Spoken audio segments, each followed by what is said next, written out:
Welcome. In this video, I will show you how to use split screen multitasking on your OPPO A6x 4G smartphone.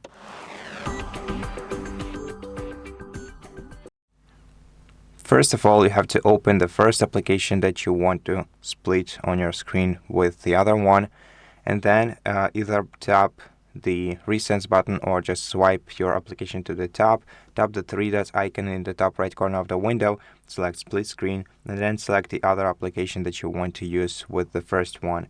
Now you'll be able to use both of them in the split screen mode. You can change the size of each window by dragging this bar in between these two applications. And to close one of these apps, just tap the three dots icon at the top of the window and select close. Now the other way to open your app into split screen view is just by swiping the screen, swiping the app upwards with 3 fingers, and then just like we did before, open the second application that you want to use with the first one, and this one will once again put your applications in split screen mode. And that's it. Thank you for watching this video. If it helps you, please consider subscribing to our channel, leave us a like and a comment below, and I'll see you in the next one.